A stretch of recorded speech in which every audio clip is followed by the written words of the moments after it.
Yo, what's up? This is The American Dream, and you're watching We Sound Crazy. That dream vault is scary. Scary. Yeah, that's what I'm trying to tell y'all. Y'all want my kids to be just running around here acting crazy? Like, no, I'm gonna spend this money before they get to it. They just sitting on hard drives like, boy, I can't wait till he kick the bucket. What we going out? What we eat? I'm selling all these records tonight. I bet they ain't never heard Jay on this record.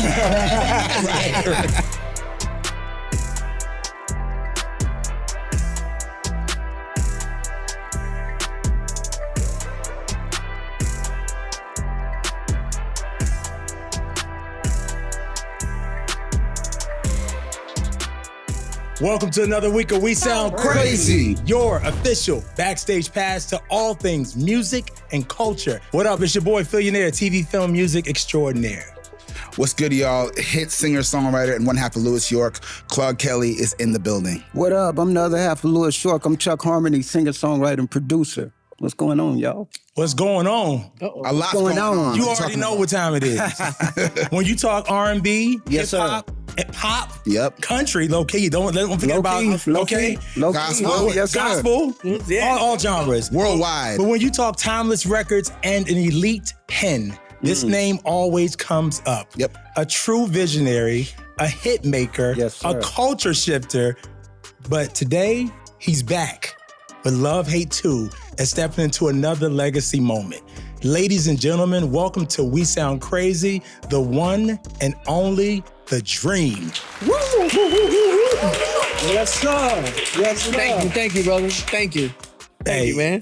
Living legend in the building. Yeah. No, Thank you, man. this is truly an honor. Like, Yep, you it have is. no idea. Yeah, no. When we started this show, pre-COVID 2019, you were one of the people on our wish list. Yes, sir. Literally, there's a short list. And we were like, if we could get him to say yes, but so we know you don't do a lot, but we're honored to have you with us today because we're gonna celebrate. You're gonna celebrate the new art, and I mean art with Love, Hate Thank 2, you. because that album is crazy. Crazy. Thank you, man. Super crazy. Thank you for sending me that Thank- link in advance. I thank- played them a few in the dressing room just so Listen. they could at least hear the greatness in my Yeah, phone. man. But I needed them to understand this new album. Because I'm gonna be honest, the first Love Hate is such a classic. I Yeah. know, man. I It is- didn't want to mess it up either. It's a tall order to come back around. You didn't mess it Yeah, up. I was just trying to join it. I didn't try to beat it. I just wanted to join the ranks of what that was and what the Love series was just overall. I just wanted to join it. Yeah. I'm gonna start this unconventionally because normally we ask our guests who their favorites are. But for those who don't understand, right, I'm gonna go ahead and just throw out, without even thinking too much, my top favorite songwriters of all time. Yes. Right? Babyface is on that list. Max Martin is on that list. Hey. Stevie Wonder's on that list. Uh-huh. The Dream is on the list. Dream is on the list. Hey, man. The credits match that. The sales match it. The innovation matches it. Wow. The worldwide influence matches it. If you don't know, you about to know, but do your homework because there is a record for every event in your life that this man wrote, produced, Yes. sang on, featured on. So as a songwriter, I'm excited you're here because oftentimes they hide it. They like to hide us in the back. You know what I'm saying? They don't want us to know. Come on, they don't want people to know. But what I'm saying is that this is one of the premier craftsmen of our lifetime. Yeah. Thank you, man. And he a real nigga too. And he's a real nigga. Because it's so interesting. Your art is so like, it's global, but then it's like, hey, nigga, like I'm still a nigga too. You know what I mean? It's relatable too. It's relatable, Hey, but check this out, big dog. What we gonna do is, it's got that. Yeah, But that's a rare combo. It's a rare combo, but a necessary one. So we're going to jump into the conversation, but on the show here, again, it's about giving people their flowers in real time. We have a segment here that we call our Black Excellence Award segment, right? That we typically nominate somebody, but then we have a special elite class Yeah, we do. for our songwriters and producers. Your brother Tricky was recently inducted into our songwriters, producer, Jimmy Jam and Terry Lewis. Just giving you some of the people that's in there. But today, we inducting you. Yes, Hey, man. sir. Yeah. I'll take it. Where's that? I know something up here. Oh, y'all done got me some. Yeah. We got some hardware. Yeah, we got some hardware. It's real. The There ain't no lip hardware service. is here, bro. Yeah, let me go. So, Come on, bro. Yeah, let me go. So, Dream, I will tell you, you got two of them coming your way because I also noticed the name change in recent years. So, just so you know. Oh, it's all good. No, I'm no, the but same you- nigga, but no matter which side it is. Keep it just like that. Basically, you getting two. Give me two on you that. getting two. One is Okay, being cool. shipped, but that one you taking home today. Hey, man, I'm going to take this one right. We're going to put this right there. Yeah. But just to celebrate, salute, brother, because you've done so much to change the sound of popular culture. Yeah. Thank you, brother. Thank you. I thank everybody, man, especially the fans and the people that even believe in the nature of like what it is that we do as we know, you know, and a part of that job is, it's not, the word isn't hiding really. That's the job. It's the job. And it's the job, man. I take it proudly. And that's why I don't do a lot of like, you wouldn't hear anything about B's thing from me or thing from me. Like that was my job. Even if I did the most of something on whether it's J, Push, or whatever it is, like the job is to do that thing because we did it together anyway. Yeah. And to understand the component of who's the star in that moment and make sure that you're uplifting them at that moment. And when it's, when it's my time to shine, it's when it's love-hate time, then it's... Then it's love-hate time, right? I did everything. No, I was kidding. Hey, so Dream, we got a segment where the viewers actually get to ask you questions. Oh, that's what's up. So they knew you were coming today, so we're going to kick it off. First up, we got, who is this, Eli? Let's toss to Eli, got a question. Right here. Hey guys, my name is Eli Liberty. Hey Dream. What's up? So you and Beyonce have collaborated for years, and I'm pretty sure the dynamic of being Virgos and perfectionists shows up in the studio sometimes. Can you share a moment where she pushed to get something in the song changed that you didn't really agree with at first, but it made the song stronger? Oh, wow. That's a good question. B is so dynamic at what she does, and I respect her songwriting, just period. Everybody tries to play this game of like, yo, B does like, don't play yourself. Like, the best thing you can do for me as a songwriter though is ask me to do something again. And I've been that way since my career started. I don't care about going back to do a hook again. I don't care about doing a verse again, a line, the next day, the next month. I don't care because it only get better. And you already got the one that you've done before, so you can go back to it if you need it. But I'm not even here in this capacity if I wasn't willing to go back to do something again. I'll do it right now. Somebody can say it. Trick can say it right now. Usually he just doesn't have to because I'm saying it to myself. I'll walk around all day and it'll be one line. And I'll come in here tomorrow and say, this line made it better. And so that's how I've been from the beginning. So that particular push that he's talking about, we don't really rub. That's why we work so well together. Like if she say she's not feeling a certain thing, it isn't because it's not good. For what we're doing, it may not be. Yeah, it may not fit that particular thing and how we're doing the rollout or how it even works towards the tour itself, certain things, and you want to make sure that you're engaged song-wise. When you have an artist that big, it's not just about radio shit. Yeah. It's about a bigger picture and her fans, and that a B hit is different. Like I could do Flawless, and I always had this thing to say, which is whereas Flawless ended up on, I wish I had some throw pillows to, to sell at that point, but Flawless was on like every throw pillow everywhere. And I was like, why am I not selling pillows right now? Like, and that just means to me it's a hit. The same way when those quotes and those things show up on T-shirts, like that's still a hit in the culture, and it can't just be quantified by what's on Billboard and what's on Spotify's top 5 or whatever. Yeah, the culture relevance to me matters the most. Yeah, absolutely. So yeah, she doesn't really, to answer the question, it doesn't faze me at all. We never rub. It's never a problem. I wish I could say there was a time where there was a song where it's like, yeah, man, this one I wanted it to do. No. That's a beautiful chemistry then. Yeah. Y'all just understand each other. Yeah, we be on that Virgo shit all the time. On that Virgo shit. Yes. Let's go to another question. We have Kyra here who has something to ask you as well. Okay. So your first official song credit is for B2K's Everything, EVERYTHING. How has your songwriting ideology changed since 2002 to now? Oh, wow. Wow. Ideology. She pulled the one out on me. I would first say, I feel like your whole idea of how you work changes as life comes at you, and how you say a particular thing how advanced you become, structures, you tend to be stronger at. At that time, I could write, and I was writing hooks really great at that time, like where it was like I love these repetitive things that I like to do.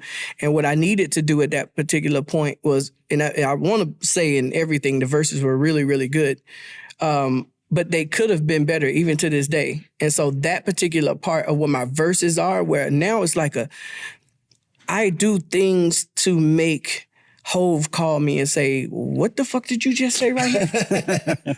If I can't get a pusher or somebody to hit me and say, yo, in a pop record, by the way. Right. Nonetheless, like in a record where you couldn't believe it, the most wittiest thing that I could say to trickle down from, oh, cool, it's a double entendre. That ain't enough. I need a triple. A triple entendre. I need it to mean 3 things. And don't let it be in a political climate. I'm probably use the whole song to say something that you missed, and I just have to wait till a coffee table book happens so I can say, explain a particular thing. They're like, so what did you mean on Holy Grail for real? Well, what I actually meant was, and so those things for me, those Easter egg things have done something in me where I try to make sure though that I don't miss the pop part of everything. I do understand shit got to get played, out here so we can make some bread. Some money. Yeah, make some money.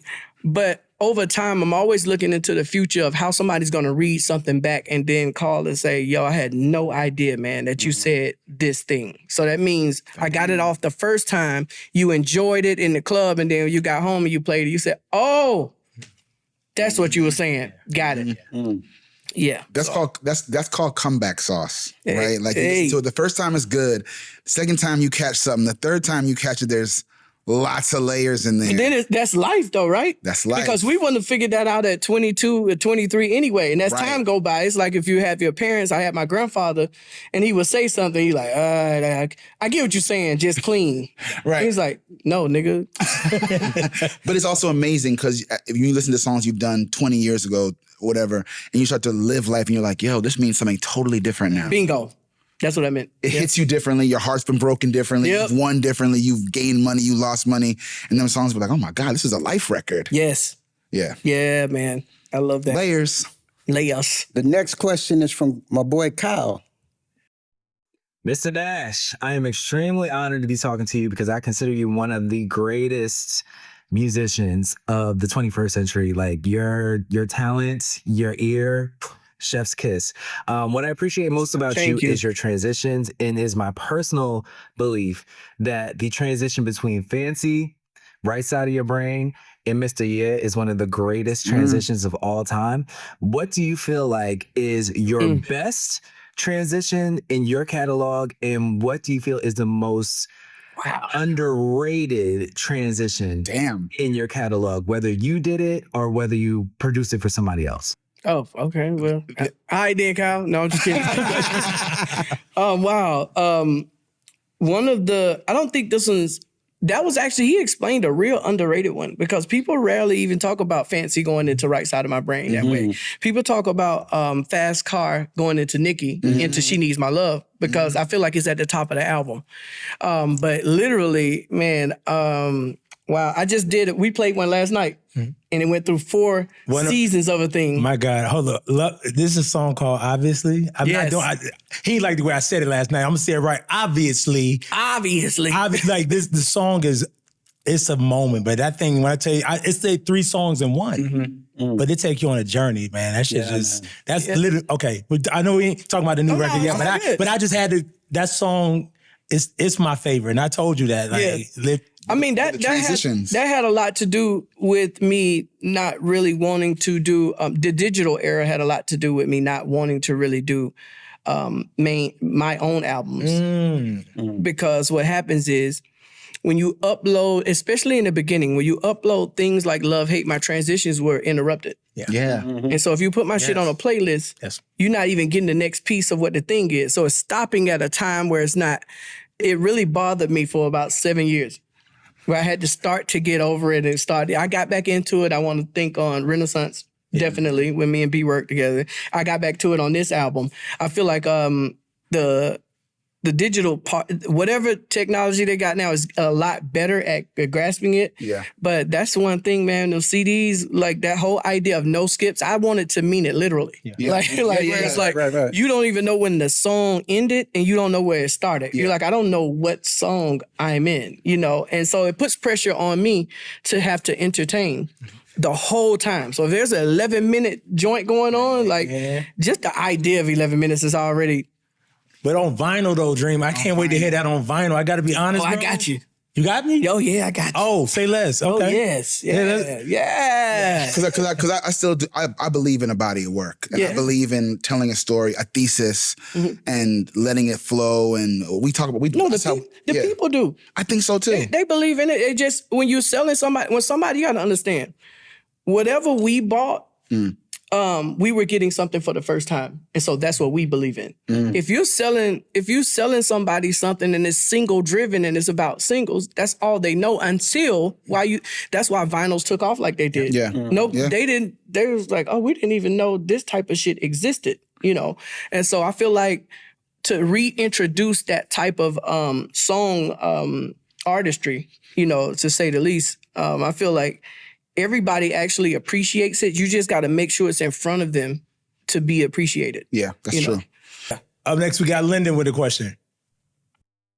What's up? My name is Lyndon James, and I'm a singer-songwriter, so this is an honor, like... Oh, man, this is up. For real. But my question is, you talked about fully supporting an artist's direction and letting them be the captains of their own ship, but you're also a visionary in your own right, so let's not even play, okay? But have there been moments where your instinct for where an artist should go conflicted with where they wanted to go? And how do you navigate that tension without overstepping? Wow. Y'all hit me with them joints today. He's getting them. What's going on over here? I'm getting the ether. That's some therapy questions right there. What's going on? All the time. Yeah. I have an idea about a bigger everybody whenever I'm in the room with them. Me and certain people go back and forth. Me and us go back and forth all the time. Like all the time. We probably literally just went back and forth about something a couple of days ago. I was like, all right, man. Like, you know, that the thing that I know that I have is instinct about what that person should be doing or saying. And so when I have these ideas, of course, song is one thing, but even outside of what I do as a songmaker, I understand what the culture is asking you for. And I know it sometimes as an artist, you can do and you have a platform to do what you want to do at that particular time. But we do have a certain loyalty to the people that support us and, you know, that are around us that want to see us do a bigger thing and do it better. Yeah. And not more so going out of your bandwidth to do it. Just literally take me in a space of you that I have never been in before. Like try something and don't run from, man, fuck them album sales, man. If it means to turn the corner in this particular way, like make your album that's critically acclaimed. You know, I don't give a shit. Sell 10 pieces. I love you saying this. Sell 20 and say, man, I'm just gonna make an album. I'm gonna sell 100 copies of this motherfucker and then we can figure the rest out after that. And I think those type of things and ideas, they're super brave, but doable. There's no the dream love-hate thing without that, because the whole point was, yes, these songs are these songs, but let me prove to you to actually do a thing, stick with it. These are the singles. I basically got off the songwriter couch and turned myself into an R&B artist and go album out the gate. And there was no international push. There was no big thing going on.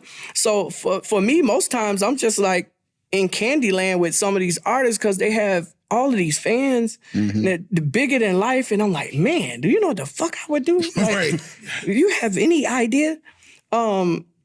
And so, yeah, all the time I have these things that rub me. I can't sleep at night because of most of them, because it's not anybody that I don't love and talk to all the time about what they do as an artist. But, man, I have a billion ideas. And me and B work really great together because she lets me exercise a lot of those. It's a lot of those ideas, and I won't say exactly what they are, but I get to exercise them. It doesn't matter whether it's some tour shit, some stage shit, some screen shit, some how it's gonna even roll out. Like, get in the room, even if she's not there. Dream, go over there and tell them what you just told me. Tell them that so we can execute that thing. That is, and that's why I respect her so much. Like, it's no fear in where the information comes from if it's great information. Mm-hmm. She's like, yo, nigga, get over there now. That level of trust is really rare, right? Where everyone wants the best for the art in the room. Yes. And an artist can know that it's essentially about them. And in Beyonce's case, it's certainly in the end, it'll be about her, but knows like, yo, my team is in place for me to listen to them and for them to listen to me. That's it. It's very rare. Because there's a lot of things artists forget about themselves. Yeah. That people even fuck with. And I'm in my mind, I'm like, you do know people love you for this. For that right? thing, yeah.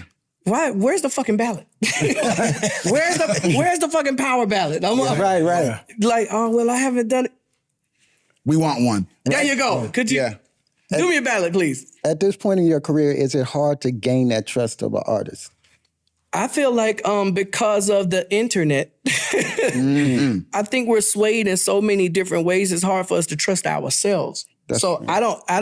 I don't mind. It's not anything personal. I know why I'm not trusted. Whoever's on the internet the most, I can guarantee you they don't trust you in real life. Like, I can guarantee it. It's like, I'm not listening to shit Dream is saying right now. 98 billion people just told me what I need to do. I'm like, yo, that's real talk. True. Like, it's real talk. It's you notice as a songwriter, hey man, hey, give me when you get in there, make me an umbrella. All the time, to this day. What are you talking about? Or to that point, you get in there and you pitch your vision, right? You dream it bigger for them than they can for themselves sometimes, and you have them in a place like, okay, we're ready to work.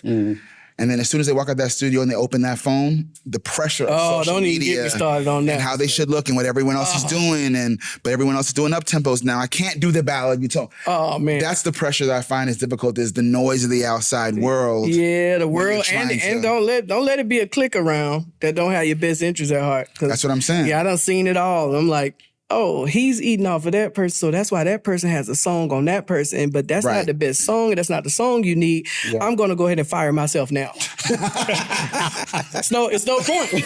It's like, I refuse to be song number 8 after all those songs. Like, it's just not gonna happen. But that's why I say that trust that you and many artists have is so rare, because you really are fighting so much extra outside noise now to get the vision. Yeah, for them, yeah. It's totally for anyone outside of me. That's the nature, that's the other part of being a songwriter and a producer, is everything is about everything else other than us. Yeah. You know, it was never about how much money am I going to make doing certain things. Like, of course you need to know your business and know what's happening. Like, you don't want to be the person that's getting paid half of what you should be making. But the true part of that thing is more about, I need to make sure they have the best ideas from me first, period. Yeah. Point blank. That's how it's going to be every time I walk in. And if I can't give you that, or I see it after a couple of times, it's not being executed a certain type of way, I'm like, well, I might as well save this song for somebody I execute well with. There's no point in me giving you that song. You're not going to, you're just going to call me later and be like, 1 + 1 wasn't hot. And I'm gonna be like, sure. I got just the person. I know just who to call. I know just who to call for this crazy nonsense. We got a couple more questions from fans. This is Tristan. Hey, you guys. I'm a big fan of the podcast.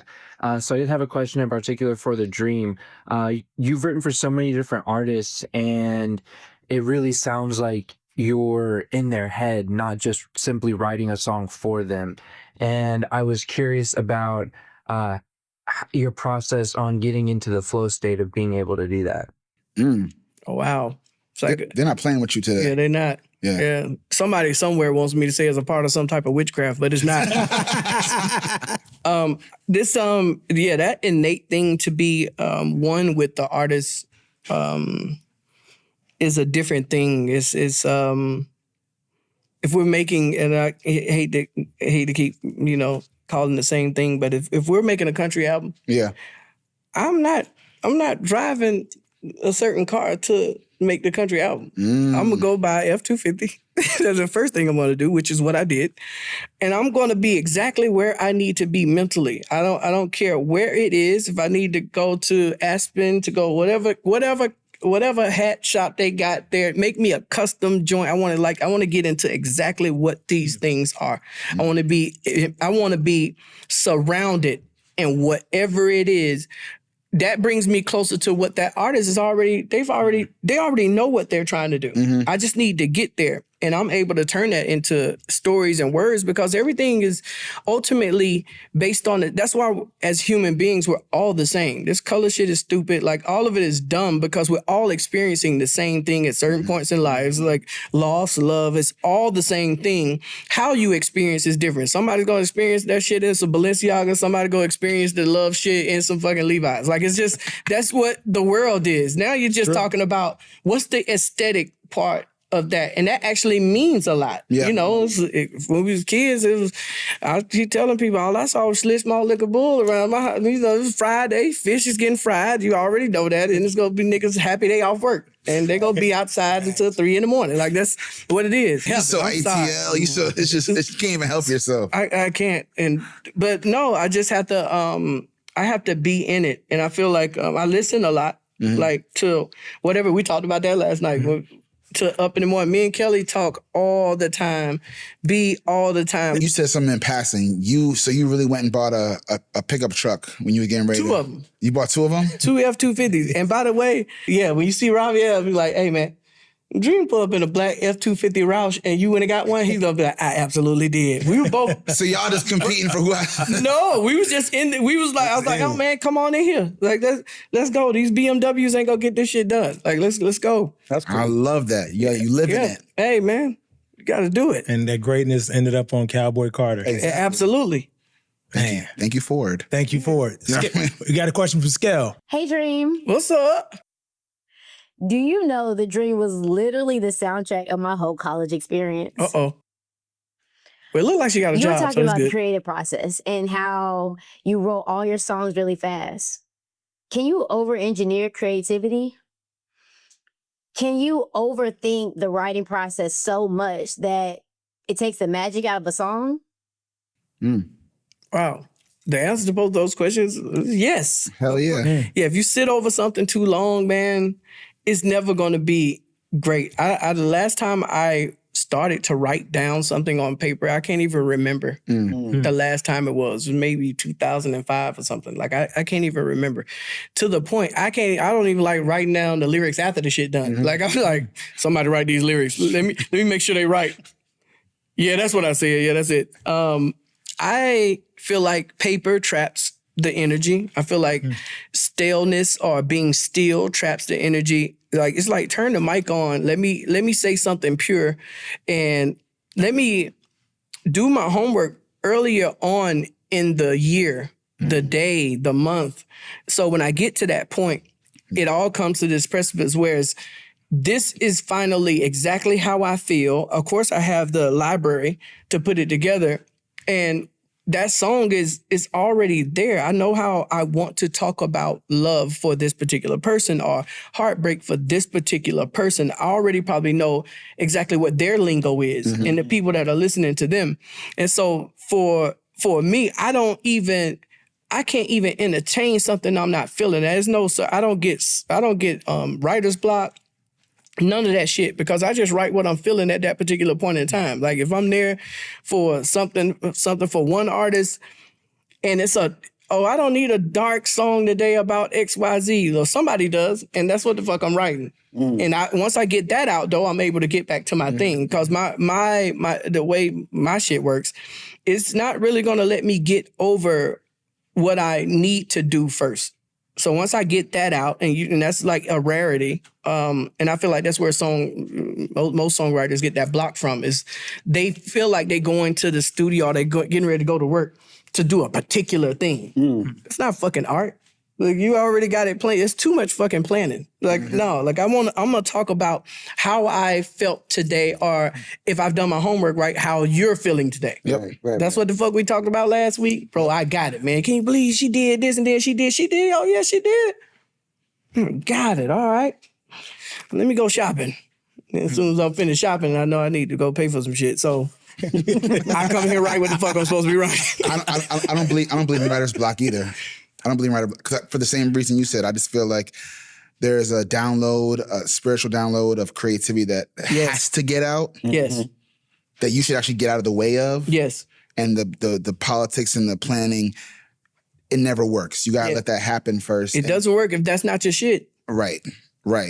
And that's why I think there's so much authenticity to what we hear from you, because you can hear that you're trusting the initial. I'm just trusting God at that point. You can like, it's like it's there already. It's no point to turn my back on it. Like what's the point? I know what that line is of communication. Now I just need to communicate to everybody else. Right. That's it. That's songwriting in its purest form. Yeah. It's being a vessel so it can just download through just you. Flow, just spew. Yeah.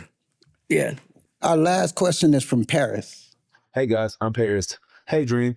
You mentioned in a recent interview that you planned on going back to do music videos for songs that came from love and hate and also love versus money. Looking back, which records from those albums do you feel best deserved visuals and why? Oh. Of course, Fancy. Like, let's not even, well, I don't even know I'll be playing these games.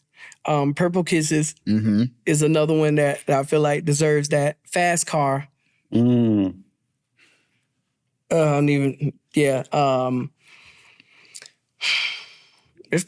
definitely a couple more. Those are on my top ones. You got to do one. You got to do one for Nicki, bro. Oh, Nicki has a whole album though. Yeah, man. Oh no, I have a whole album for Nicki. I just haven't. The world. I need the technology to catch up with these segues, man. I'm trying to set it up, man. That's what I'm doing, man. I got you talking out of turn. No, I'm just messing with you. But no, I got that thing on. It's locked and loaded. So damn, I'm gonna get in trouble for that. Ashana somewhere like, shut up, Dream. You messing up the game plan, man. Shut up. Because most of my fans think I don't listen to them. It's like, no, so you do be paying attention. Oh yeah, I listen. Because you're definitely like Sade level mysterious. No, it's one of those things where you think I don't want it out. Okay. Like, stop playing, man. Like, I'm not trying to just leave this earth and it's like, oh yeah, here's a hard drive full of stuff for your kids so they can go shopping now. Like, no. I'm trying to spend all my own money before I leave here. They need to go get their own money. Yeah, no, I'm cool. So what do you think be holding up? Is it just you feeling ready? Is it business? Is it politics? What slows up the getting it to the world? You know, for a while, dropping something or putting something out in the midst of, as we all know as creatives, when you're trying to uphold a certain thing, if it's still going to be that, and God willing, of course, because we can all leave here any second, you know. And so if time is going to be here, it doesn't matter if Nicki comes out in 27 or 28 for me, as long as it comes out right. I don't care about the sales after that, but I want to present it right though. You know, it's all about how I want to present it. It's not about what you gonna do with it after, man. Like I don't care about that part. So what's held that up over the last like 15 or anything where I haven't just been in rooms like this, you know, amongst my people where I'm talking about music was, yeah, B had a lot to do with it. But and that's a lot of work when you're taking on that thing. Right. But outside of that, for me personally, if it's not being executed at a certain level, like I don't want to do it. You don't want to waste it. Yeah, I don't want it to just, two people heard it. Yeah, if I'm intended for two people to hear it, then yes, but not when I know exactly what it is. I know people appreciate that story and what it involves, and whenever somebody comes up to me and says, man, I ain't heard nothing since my love, and I'd be like, you a lie. What are you talking about? And so, but that's them telling me because of how something's presented. Because you gotta understand, I came before the digital era. Yeah. My album dropped the same year the first iPhone dropped, which is 2007. Damn. So they was trying to figure out what the fuck was going on. What this was, yeah. Yeah, I like came out in the shit. Yeah. And the recession not on top of that. And so even credits they hadn't even figured out the credit shit. People who started putting music up, I ain't gonna call nobody out. was like, oh yeah, these writers don't need credit for their record. Like, yes, hell we do. And I Damn fought right them. we do. Yeah, they was mad at me for a minute. I had to go up there and fight. Like, yo, man, you put them credits on these motherfucking albums the same way I seen them as a kid. Yeah. Looking at the back of those things to see a Dallas Austin, Jermaine Dupri, or whoever else it is, finding out that Pimp C played the trumpet when he was young. Like, wait, is this Pimp C singing on this song? Right. It's like, yeah, it is. By the way, Riding Dirty is it's my favorite rap album of all time. But ultimately, just let y'all know that little tidbit. That's good to know. But that's where I found a lot of this information. So the information part was a big deal for me. So all of this, when something's being presented right and you wanted to come back, to you ultimately so you can keep going, not for the accolades, not so somebody can pat me on the back. It's more so I can keep doing it and knowing what I'm doing and knowing that it deserves a certain spot. So that's what it is, man. I just want to talk about this new masterpiece. Can we do that? Love, Hate 2. Amazing album, lead single, Bring That Body. I told my running joke with you, the N-word count. How many times Dream say nigga on the song? It's just, you know what I mean? Like, it's just... Guinness Book of World Records. Right. I love it, though. But the album, seriously, I want to talk about the intentionality behind, because Love, Hate, back in 2007, I remember where I was. Mm-hmm. I just moved to LA. I remember what I was going through personally. It was some shit happening. And then hearing this soundtrack, they kind of mirrored some shit that I was going through at the time. It was like, okay. And to know that you did the album, was it, 9 days? It was 8 days. 8 days. Mm-hmm. This one took, I would imagine Love, Hate 2 didn't take 8 days. It could have. Okay. But no, it didn't. But I want to talk about the intentionality, the intentionality from just knowing, because it's hard when you have a sequel, so to speak, or a follow-up. Sometimes people are like, I don't want to touch it because it's like, this is such a masterpiece in its own right. But Can you speak to the intentionality and the why? You were comfortable with even Love, Hate 2? Calling it Love, Hate 2, right? Yeah, it was uncomfortable at first.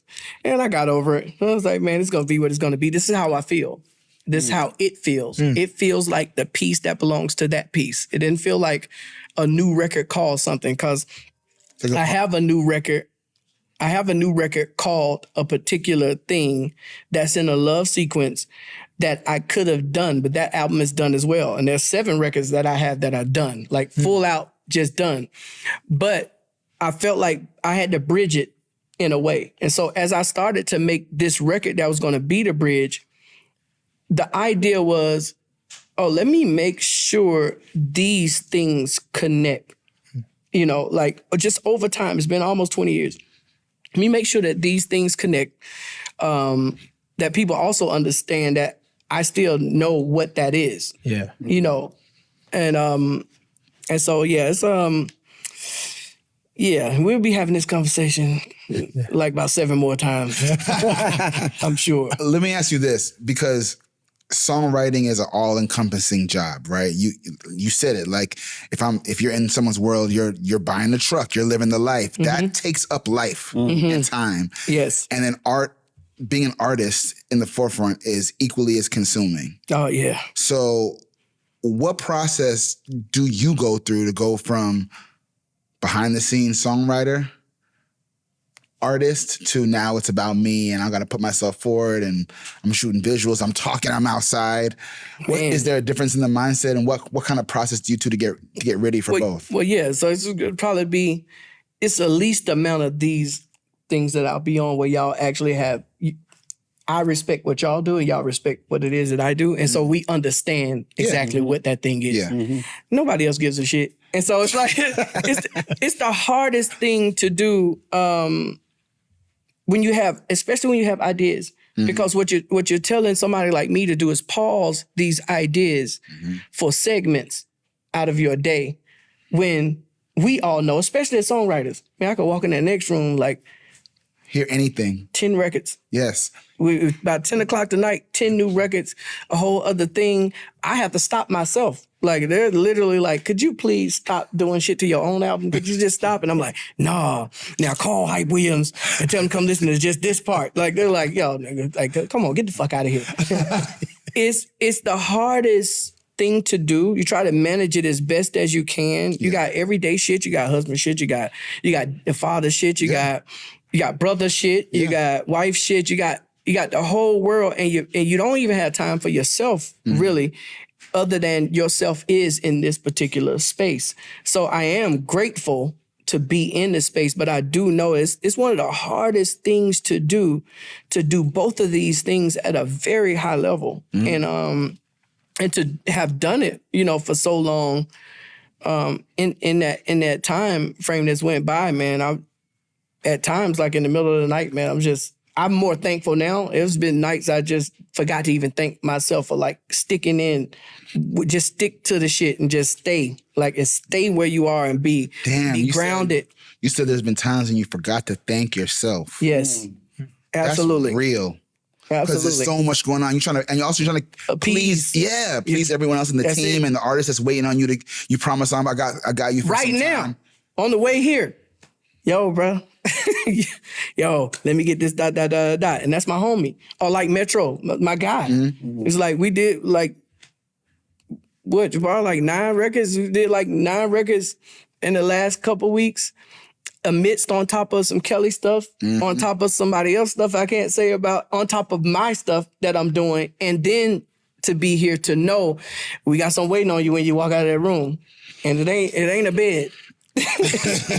No, sir. And so it's a lot of hats. It's a love though, and so that's the thing that gets misconstrued. I feel like when people feel like they know you if they're in TV land. Like, they feel like they know what your day is. Like, they never know how tired you are. They never know. And I try to stay, like, and by the way, you don't want the truth. Don't ask me, because I'm probably going to tell you, and you're going to probably be mad as fuck. Like, I can't stand Dream. Get on my fucking nerves. Like, right now I do, but when you're 35, you're going to say, I fuck with that nigga. It's those things, and trusting that in yourself, of course.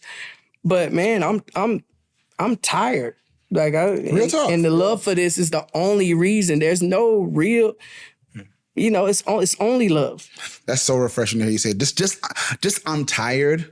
Especially for being, there's 4 black men who are at the top of their game in business, and it's especially because we're black. There's something about saying I'm tired that is powerful, because we be tired. Yeah, tired. We be tired, right? And you want to just.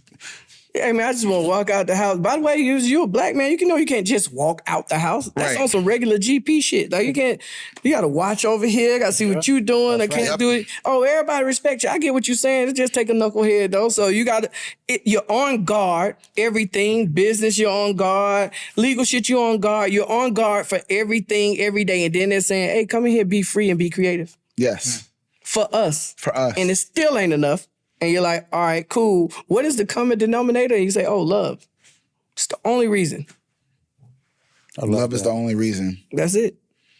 Well, I got to say, from listening down to what Phil let us hear, my favorite song is State of Peaches. I feel like that's there's something really special about that record. That's my joint. What do you want this project to mean at this stage in your career? That. That's so crazy you went to that record. Yeah. That's the one record I ain't played yesterday. I was surprised you didn't pick that record, but that shit is amazing. But yes, State of Peaches, which is the state of where we are and the state of relationships. Like, that's why that song was created in that way.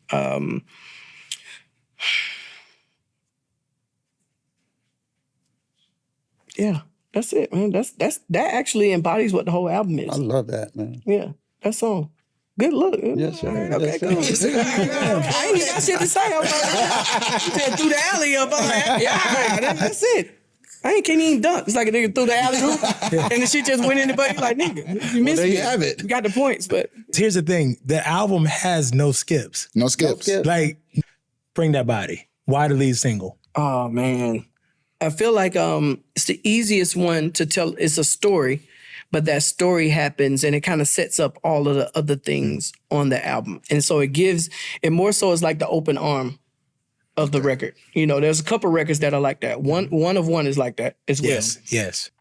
But for instance, like Tampa wouldn't have been. Tampa is like once you get in the mansion. Man. I love Tampa. Tampa's one of those. Shout out to P, Skateboard P, man. Come on, man. Yeah, definitely Usher. shout out to Usher and Skateboard P for that. And it's one of those records, though, that as great as it is, It's like, I don't want you to miss it. I don't want it to misrepresent what this body is. No pun intended, of course. But ultimately, that song was great enough on both sides for me to represent how to start this shit off.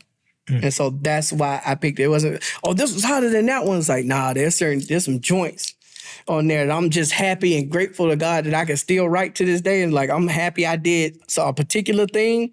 And I know when I got particular things because I just won't send my album to certain artists so they won't say, hey, can I get number 6 for my album? And I stopped sending shit out. That's when I knew. I was like, I hit my guy Brand. I was like, hey man, shut down all the links right now. Don't play nothing else. Like, but you told, no, don't do it. That's song number 9. He might want it. Like, don't do it. But Dre, I'm curious to know, just hearing the album, what was the first song you recorded and the very last song? I'm just curious to know. Oh, wow. First song was Love Sound. Okay. Okay, so that's where the journey started. Okay, got it. Yeah, that's when I knew like, I still got that thing. I got that thing. Oh, cool. Like once I had that, I was like, let's go. All right, cool. Load up all the sounds in 2008. Just load them up. Let's just make them a little bit crispy, just to make sure I bring them into the modern day.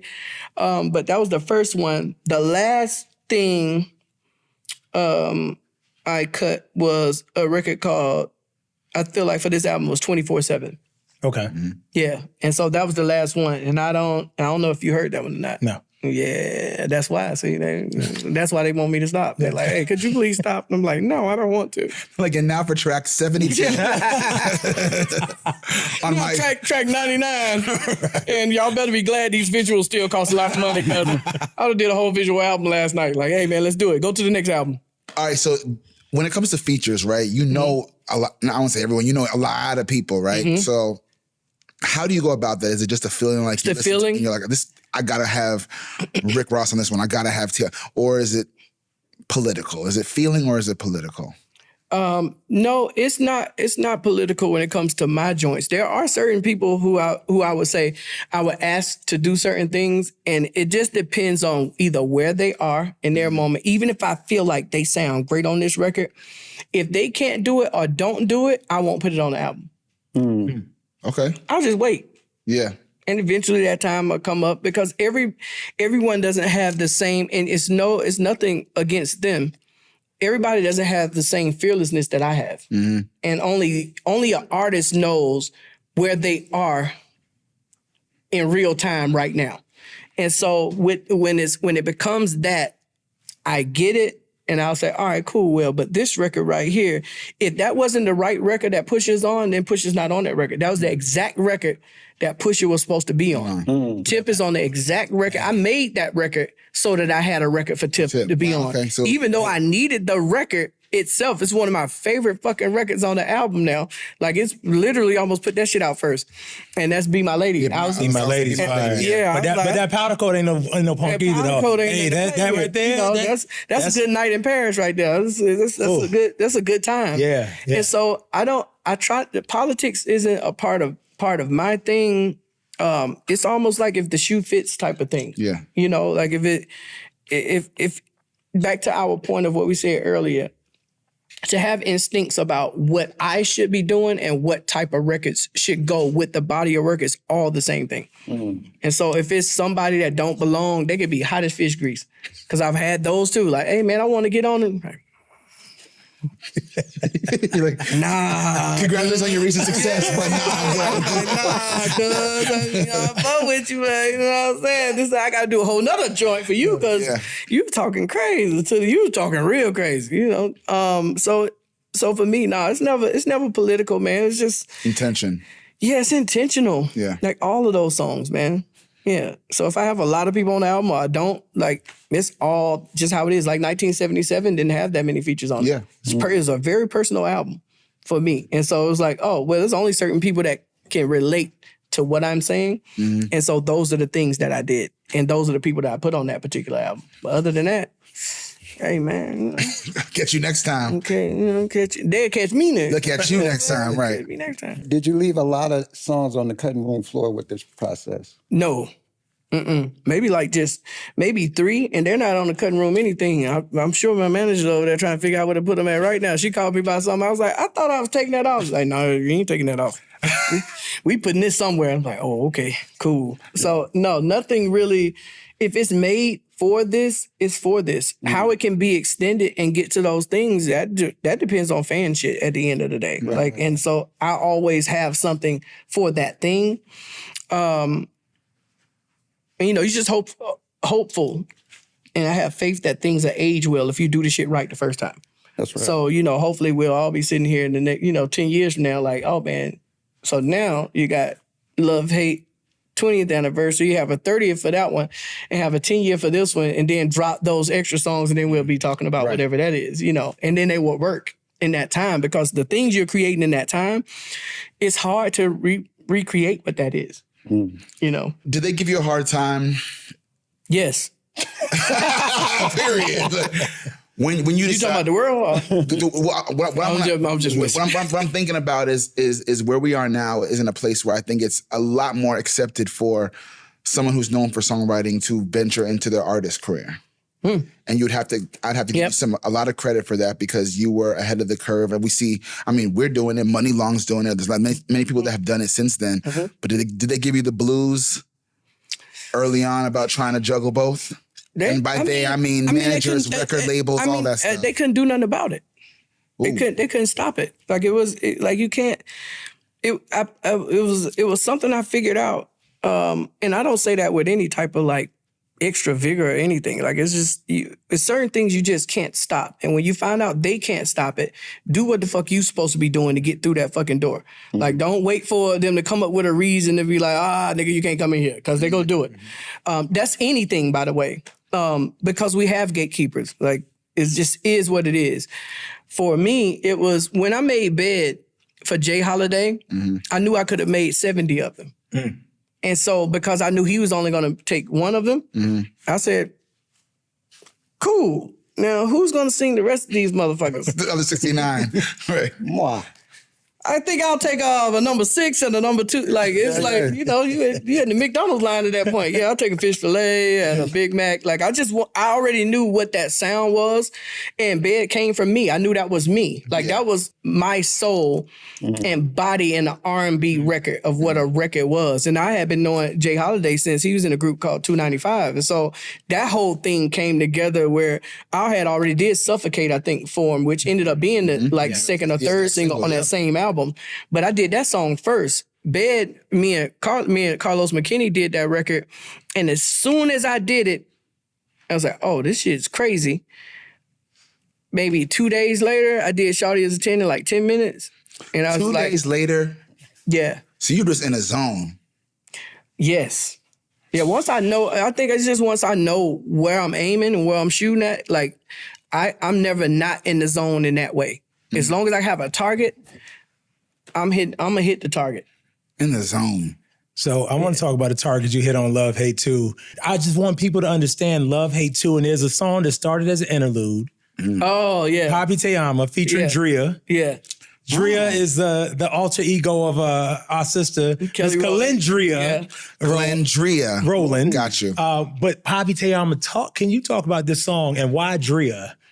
Back to my point, when you're seeing things, and I'm like, yo, there's a thing in my great sister Kelly, like, that's so untouchable, and sometimes she doesn't see it herself, and it just just drives me nuts sometimes. I'm like, oh, go Dria, and so it's I wanted that person on this, I just wanted that alter ego on this album, and probably me being slick a little bit and just kind of point to the fact that she has a whole album under that name.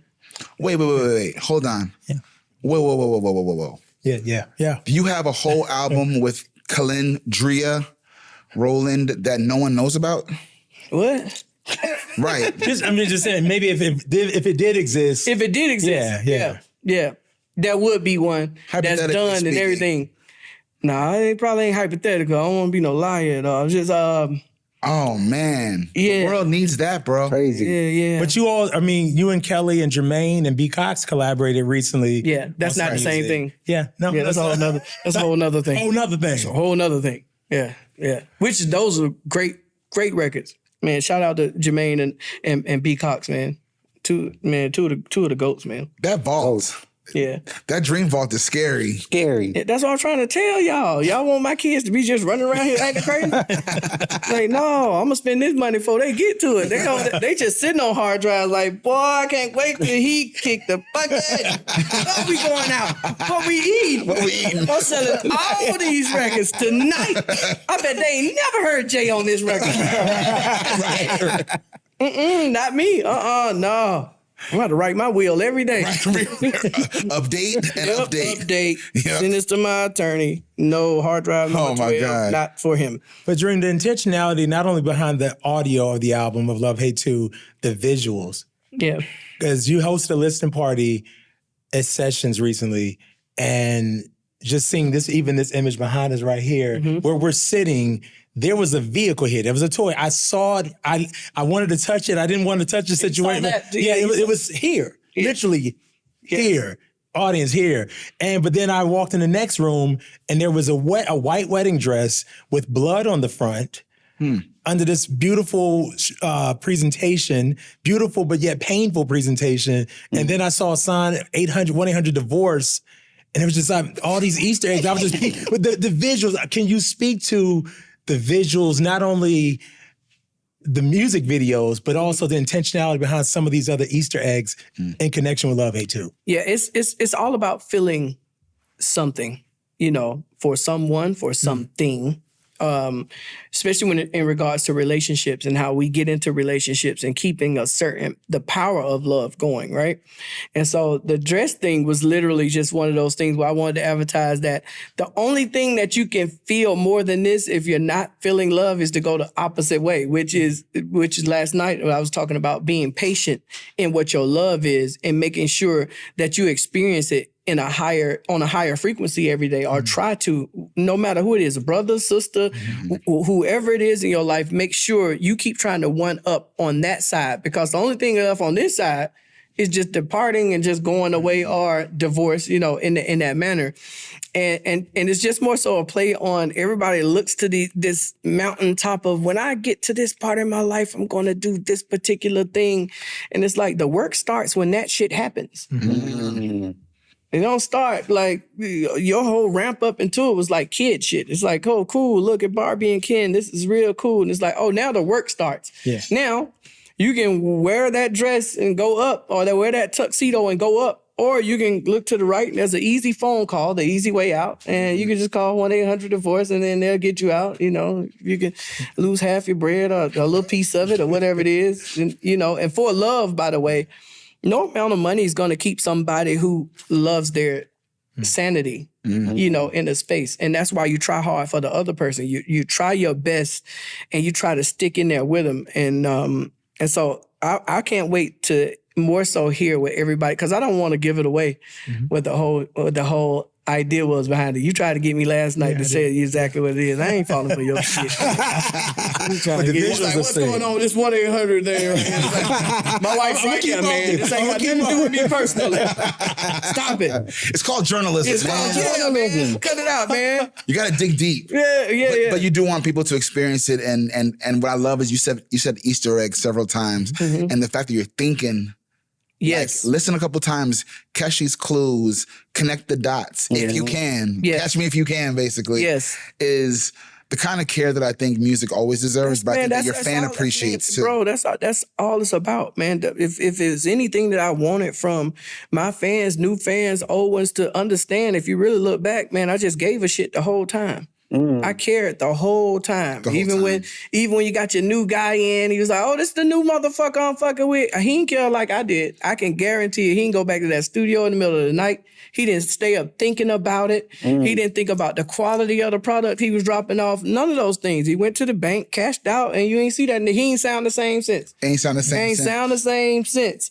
And so I just wanted to make sure that before I leave this place, the amount of care, because that's all you have in your art because it's not shrinking down to the idea of just songs or musicianship or this or that. It's in anything. If I was building cars, I would have the same care that I put into building cars. It would be the same immense amount of love that would happen in building that for you than it would be anything else. And so that's all I got. Ooh, you preaching now, bro, because we're in this like microwave, fast-paced society, especially with technology and music. And I don't shun it because it's a tool. Mm-hmm. But I do think that what gets lost in the process is that the love is in the details. Yes. And what's remembered is the care, like you said, That's you care. put into it. Yeah, those are people you remember too, right? Those are the people you remember. Remember the ones that cared about Those you. are the meals you remember. Yeah, it's the clothes you remember. It's the cars you remember. You're probably mad at that one day when they interrupted you and told you stop fucking around, stop bullshitting. But after a while, you was like, man, I really appreciate if somebody was around me to tell me to stop bullshitting right now. That's someone who cared. There you go. Ooh. You so listen to your parents. right. No, because I think an important part here that I'm getting from just sitting next to you and getting energy from you is how much you really fucking care about this. Oh man, I'd die for it. That's just what it is. It's not this even this fame part of what comes with that. We all know what songwriters like. It's songwriters that walk around, man, you wouldn't even know who they were. Like, and so to even make that jump into this space to become a target for any type of way or any type of thing is there's a certain when you're smart enough to understand that you're weighing how much you love something and not more so about what you're going to gain. It's like, I love it. I appreciate it. And I think people should appreciate it how I do. Since I was a kid, even if singing in the church choir, I appreciated those times and those moments.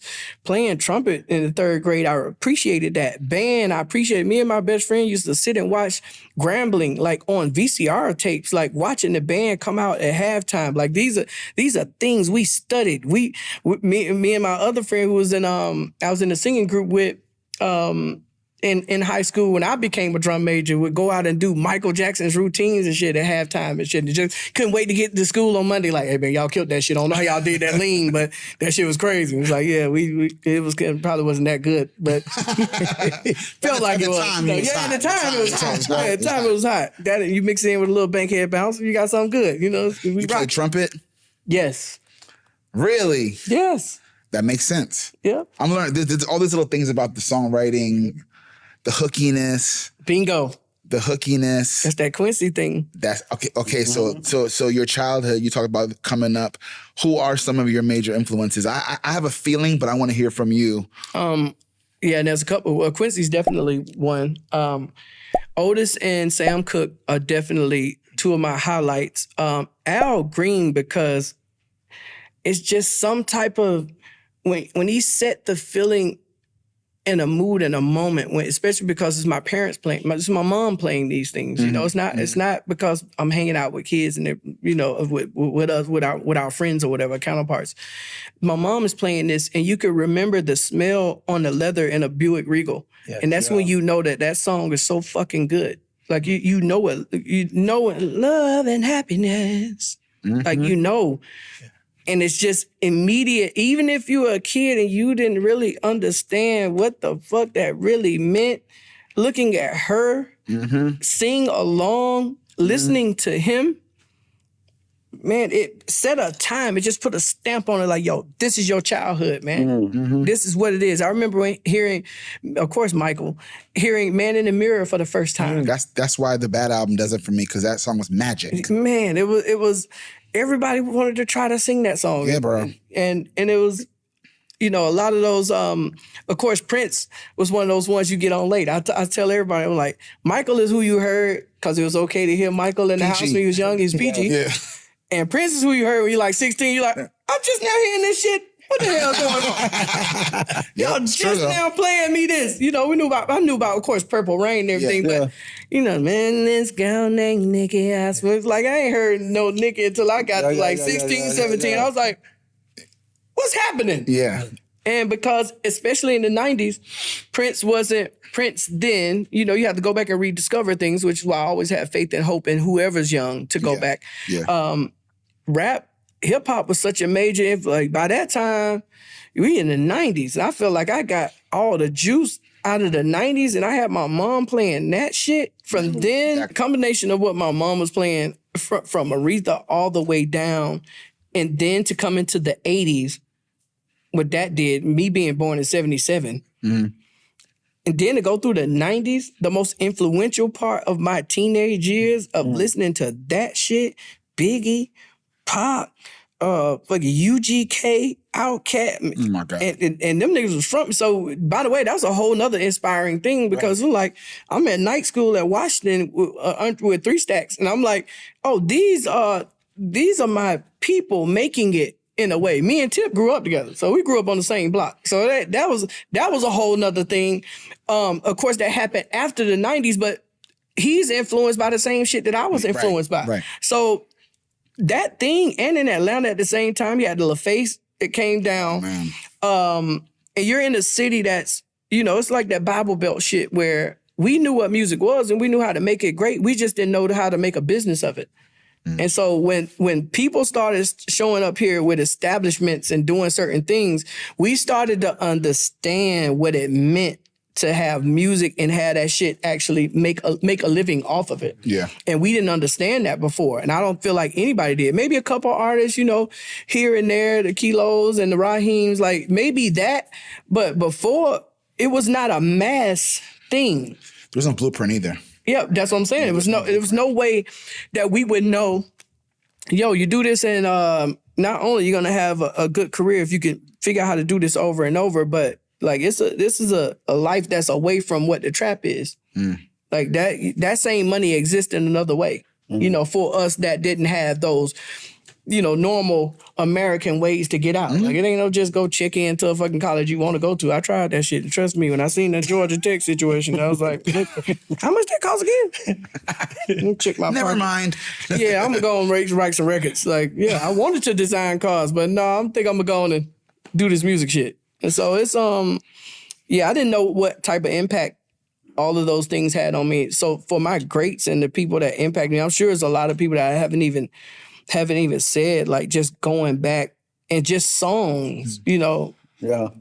See, when I hear your music, I hear, and this is the songwriter nerd in me, right? Because there's levels to songwriting. You might stumble up on a good song, you might have a little run, but to really understand what it means to make records on the level you've made them for so long, it's mastery. And it's not just, can I write a good melody? It's, you know how to brand things. And not a lot of songwriters, even like some of them make beautiful, small C love songs, but to know how to brand things is actually rare. I'm talking about like Smokey Robinson know how to do that. Yes. Or Kelly know how to do that. Yes. The Dream knows how to do it, where it's just like the Ella, you know how many people have imitated that Ella, Yes. Oh, trust me. Are you kidding me? I know. Yeah, I'm sure you, but because that's not just, there's a hit song there, and then there's a whole nother level of branding. Like the whole world gonna sing this part right here. Right. The whole world gonna do this little part in single A's. The whole world gonna do this part, and just and every single song you do, it does it differently, but it does that. Yep. And that's just another. When I say you're one of the best writers, it's not just because of what the world says the charts are. It's the influence when you go out in the world and you watch how.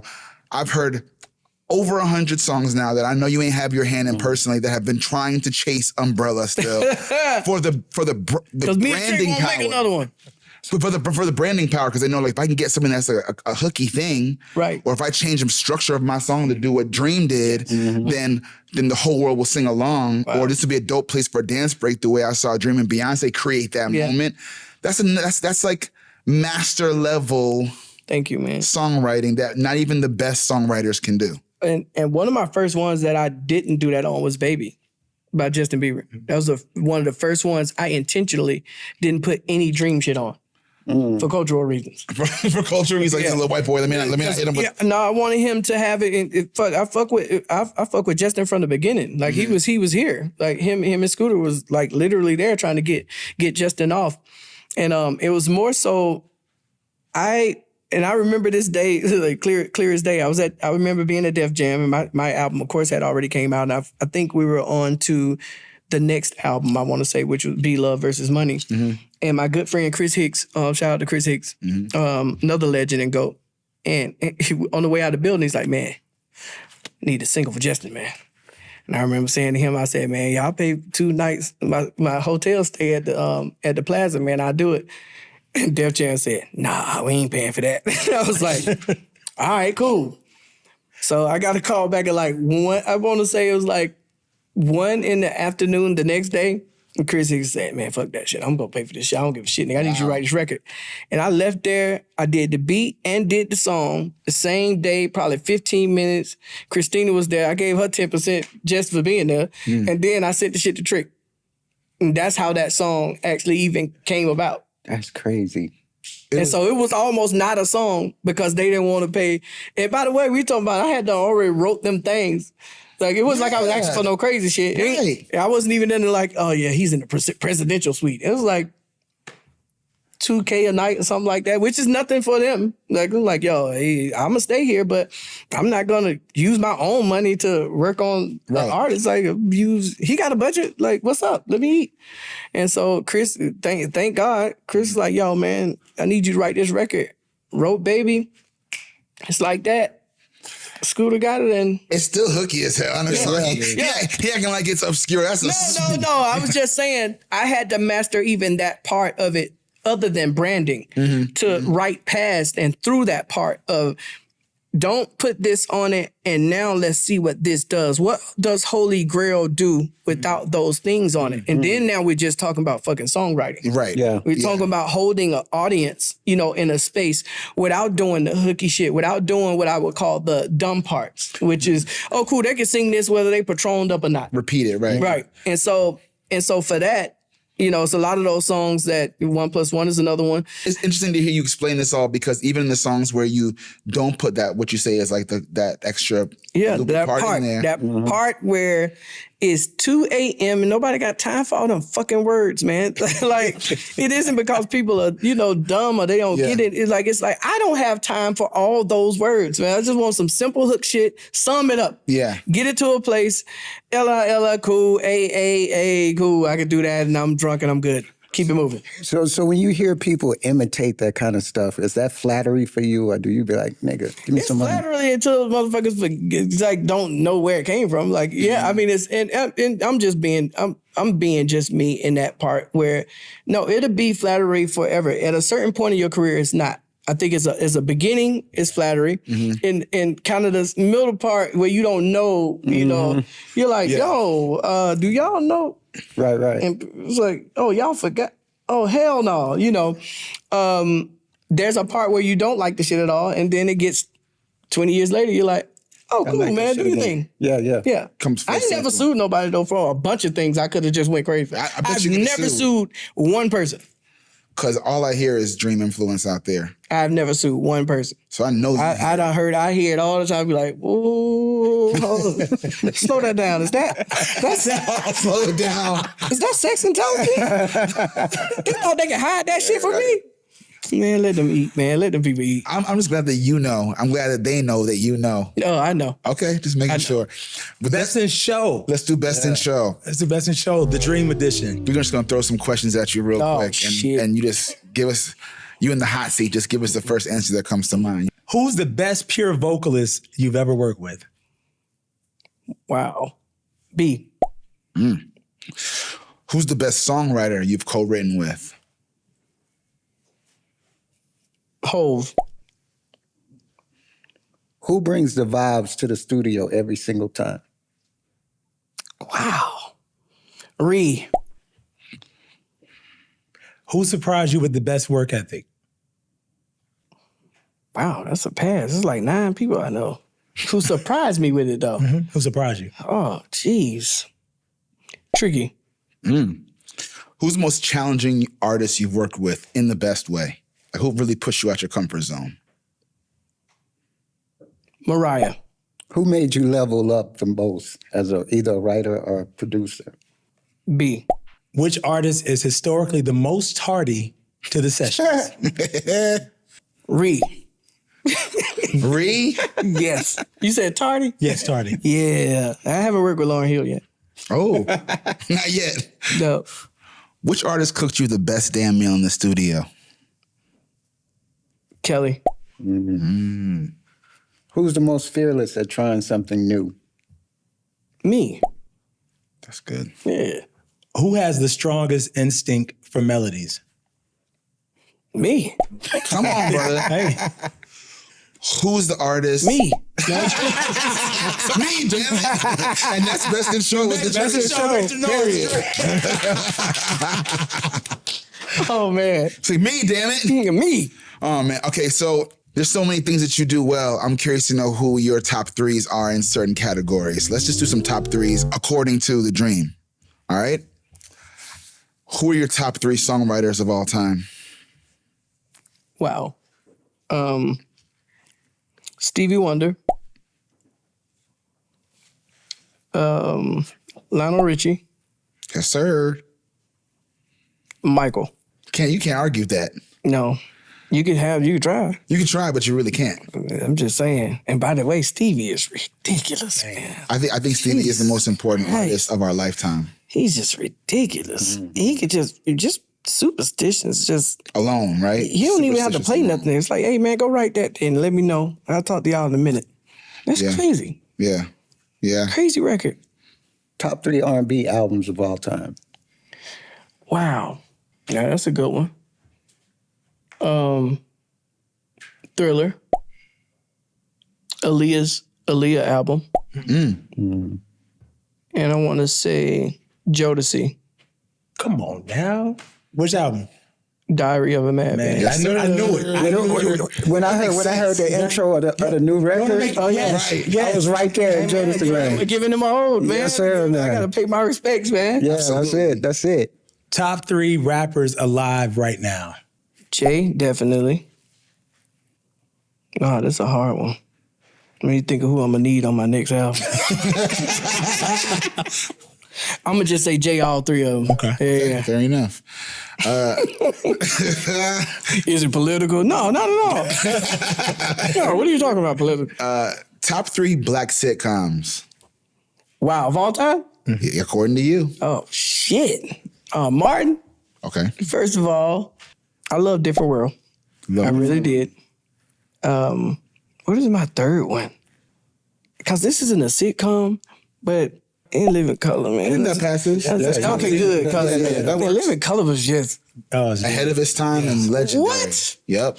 I wish. Yeah. TV wishes. TV wishes right now. Top 3 hooks you've written. Top 3 hooks I've written. Wow, I ain't wrote them yet, but you mean that I already wrote? Yeah. Okay, cool. All of the Lights is a good one. And because of the moment and who was involved. You get a record, Elton John ends up in it. You're like, what? Yeah. Sing it, Elton. All right.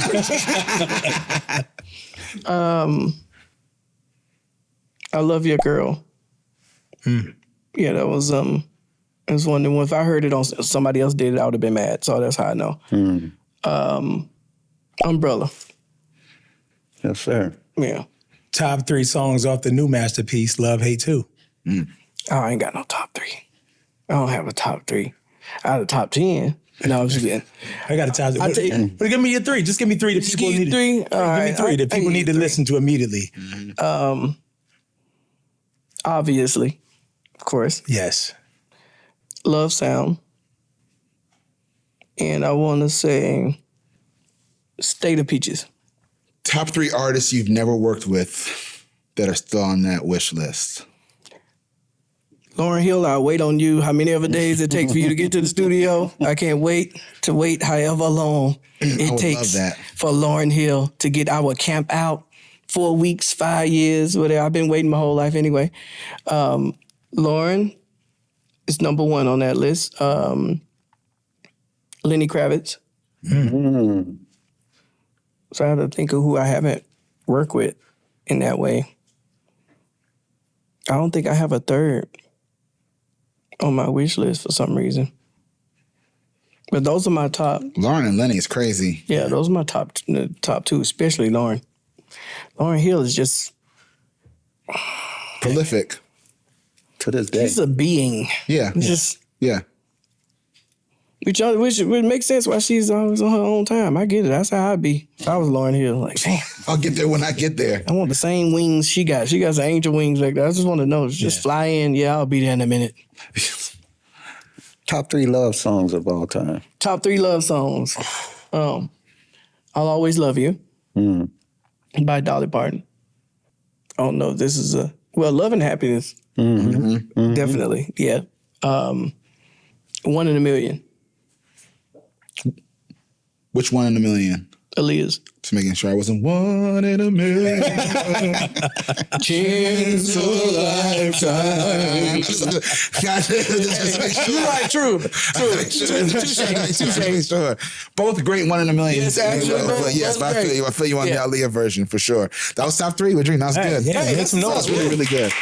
That was really, really good. Yes. So Dream, I want to go outside of music just for a sec and step into the world of fashion and design.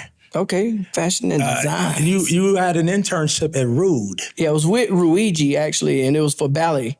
Wow. Okay. Yeah, but it was in the way of learning a thing that people do in their art form professionally. And certain things that I didn't know, and got to when you're in those offices and in those buildings, and people are matching this belt thing with this other thing and this logo. And sending it out to different people to fabricate, watching it come together, it's just like what music is. It's just so many different components working towards, a same goal. And the difference with me is, and because of that type of trust, like I can trust myself to show up here and do like 98% of a song. And that's not how fashion works.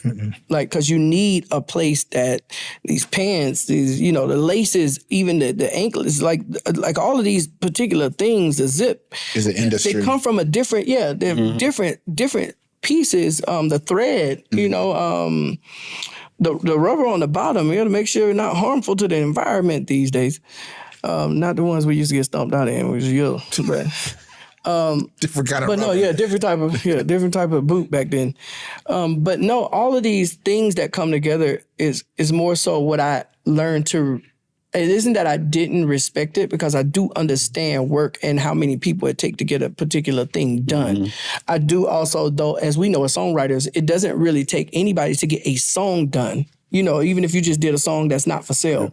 But it does take this whole room to get the shit to the stars. Yes, sir. It's a village. But so what I'm talking about is that particular thing, though, as soon as you start and you go to, if everybody who knows fashion, go to Joann's, y'all know what that is. It's a fabric store. All of those things you're getting are essential to make this particular thing, which is actually what's beautiful about music. And it's so universal because it only really takes you to make it. And so it was me just trying to grasp a patience that a person could have when I could do a song like that. It's like, yeah, nigga, crew neck you trying to get in different type of ornaments. It ain't gonna come back right every time, though. He's like, they're not gonna put that in the stitching in the right place. He's like, no, I wanted to land right here on the chest, 3/4 right here. I'm like, no, nigga, we gonna try this like 9 times. You have to have a certain type of patience for that. And so more so respect is what I gained from that experience. That doesn't change how you are creatively, though, in a good way? No. Interesting. No, I will not hand this job off to somebody else to let them go out yonder and come back and bring me a bad crew neck song. And the reason I ask that is because there's so many different ways to do this and do it great, right? And I think about your passion for fashion and your passion for cars, right? Which you talked about.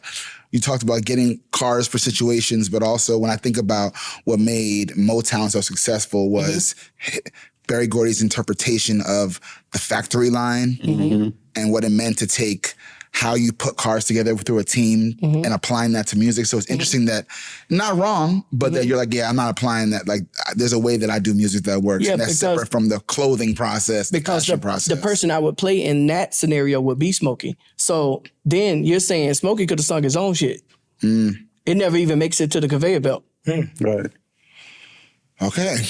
So yeah, Barry in that way, yeah, he took some he needed to get it, source it from Smokey, source it from over here, put it on Diana, see how it fits, run it down the runway, bet, run it, pay this, do this, spin it, blah blah blah, platinum album, cool. Smokey could have just been like, that motherfucking Smokey could have just been in a bar downtown. He'd be like, hey man, you gotta go see Smokey. It's just him and all by himself, him and the guitar.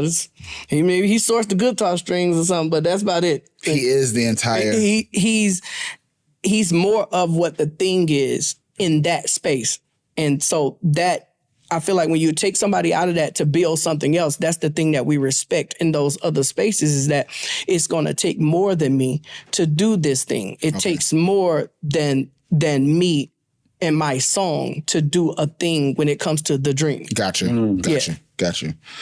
But about cars, right? No, because I'm just thinking about how your passions line up with even your creativity. You have a love of cars, you always have. But I think now you've been able to manage your time to spend a good part of your time, not just with music, but with fashion and also with cars. What does that look like for you? I wish it looked more like cars, to be honest. Like, you wish you had a little more time? Yeah, I wish I had a little more time to really get back into it. I used to take engines out of cars, man. Like, I used to drop transmissions and like bleed brake lines. Like, that shit ain't new to me. So that was just something. When it comes to cars now, at a certain level, it's about the details of them. You know, like I fell in love with there's a Bentley Arnage that I bought in 2008. It's like one of the last Arnages that they made. And the reason why I bought it is I first seen that car in the Thomas Crown Affair. And he's in the Pierce Brosnan one, not the earlier one. And he has this silver Bentley Arnage, man. I was just like, I put that shit on my screensaver in 1998. Man, and I was like, I'm putting this shit on my screensaver. When I get some bread, I'm getting this motherfucker right here. I hope they still making this when I get to the space I'm trying to get to. I also had a BMW M3 on my shit. I was like, nah, fuck that. I'm just stay with the Arnage, because if you get the Arnage, that means you're doing some shit for real. And no, nothing bad to BMW. I've never owned one, but I'm just saying, if y'all want to throw me one, you can. It's not too late. It's not too late. But no, it's the detail, the craftsmanship. Yeah. Watching them stitch the steering wheel. It wasn't about the cost of it. It was like, yo, man, I can't wait to get back on the blocks and flex on niggas. Like, nah, it was somebody cares about this shit that much that it's easy enough to put, another brand back on that belt again and sell 1 billion of them. But they don't give a shit, because we don't have those cars. And we're like, yo, I ran over one pothole and your whole wheel on the side. You're like, by the way, where's my hubcap? When they used to have hubcaps and shit, he's like, what a hubcap at? Like, put some Dayton's on this motherfucker or something. It was, you knew what the difference in make was. And then I started to understand that's why these sub-brands even existed, why there was a Cadillac even though General Motors owned them. Like, I started to understand, like, most people look at it and say, oh, well, this is about how rich you can be and this is why. Now, that may be why certain people get cars, because at some point, everybody can't have taste, and that's not why they're buying something. They're buying something so that everybody else can see it and, and notice what they're doing.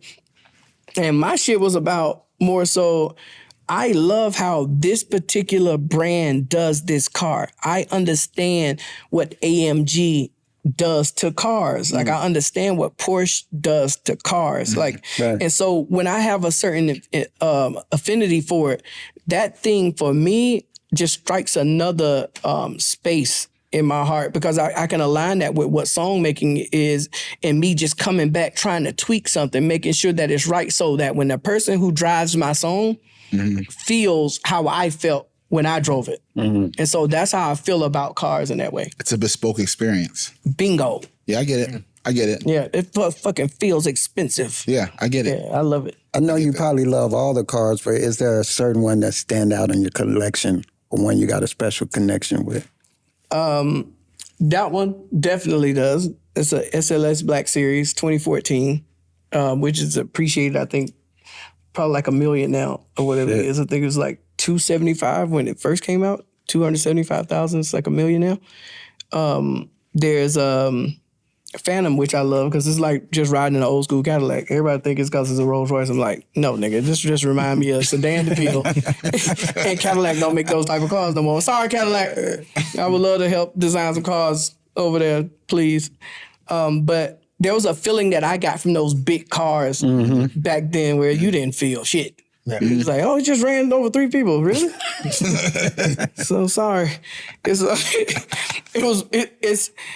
a feeling. That means somebody got in that fucking car and said, yo, this is how I want to feel when I'm in it. Yeah. You know, that's another just care, you know, about something. And so that Phantom is my favorite. This is my favorite fucking car right now.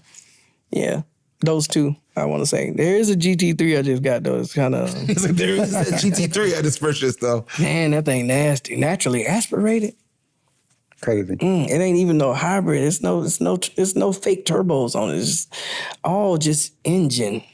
And, you know, that whole timing and all of that shit, man, is just sound. The engine, like how they tune, was the whole point of why they say tuning things. Like, it's sound. Like, nobody even really thinks about that shit. The timing belt. Like, nobody thinks about all of those things that go into making that shit do what it does. It's an art and a science. Yeah, don't turn me into a nerd up here. I mean, that shit cool, you know what I'm saying? That shit straight. I got a couple calls. Dream, this has been an amazing conversation. Incredible conversation. This is... inspiring. I was say a dream come true. A dream come true, if you will. I would say, I'm going to say a dream come true. No, but I'm excited for the world to hear Love, Hate 2, the new project, the new masterpiece, and just more to come. I can't wait to see the visuals because I saw a few the other night, but I want to see more of the visuals, more of the photos, the art. Thank you. Everything associated. I can't wait to see them either, Shauna. No pressure. No pressure. There we go. That's what I'm talking about. Yo, it's been a pleasure to kind of get inside the brain of a genius and see the method behind the madness, because there is a lot of method to what the world is seeing, and to see how connected you are, how spiritual you are. Yeah, appreciate it. The word that came up the most was care. Yeah. And I think I love your mystery, because I think the artistry requires mystery. Everyone should know. Got to have a little bit. Everyone should know everything. But what I learned today that I hope people get is how much you give a damn about everything that you touch. Yes. And that's why the songs last so long. They're so classic. That's why this new album will be classic. Thank you. That's inspiring. And I hope that the artists and the songwriters and the producers who I know are watching because they want to be like you and they want the success will realize that it's not the tricks and it's not the other things. It's the care. Man, thank you, man. It's the care. It's the thing that AI can't do, right? It's the thing that AI can't do. And by the way, shout out Tricky as well, because Tricky is... I've known him for a long time, and we've had many conversations, and he's always, even to me, as a fellow songwriter, talked about how legendary and how brilliant you are in a way that was the highest respect. You guys have a partnership that's rare as well. Yeah, of course we do. That's my brother, man. He loves you. And I can't wait to leave from here, give him some shit about something. Like, I keep Tricky on his toes. He loves me for that. He talks about the fact you keep on his toes. I got to keep him on his toes. And that you will recall a mix and that switch things up until the very last minute. I'm going to add an 808 to something. You better believe it. It's like, this is a song. This song is for Celine Dion. Put an 808 on it. Celine don't know what she's talking about. Make sure you follow us on all platforms at We Sound Crazy and WeSoundCrazy.com. The new single, Bring That Body, out right now on all platforms, streaming. There's vinyl coming. There's vinyl coming. Yes. There's vinyl coming. Vinyl is definitely coming. Signed copy on the way for all of us? Yes, please. Yes, please. Carpetona right now. Just thinking about it. Bring That Body, out right now. All right, so I don't know how you're going to choose this, but we ask our special guest to pick the song that you think best ends this conversation. The credits are rolling. You're scoring the end of this episode. What song, by you or by anyone else, got you, ends this conversation? Wow. They all go hit me at the end of this shit like this. What's going on up in here? Well, let's go with Be My Lady by me featuring Tip. That's a Yes, great sir. one. I like Great that one. Let's go to next time. Thank you, The Dream, my special Thank guest. you, brother. Thank you, we Appreciate you, honored. man. Appreciate Thank you, guys. bro. Thank you, bro. We sound crazy, y'all. We out of here till next time. Peace. Love. We sound crazy.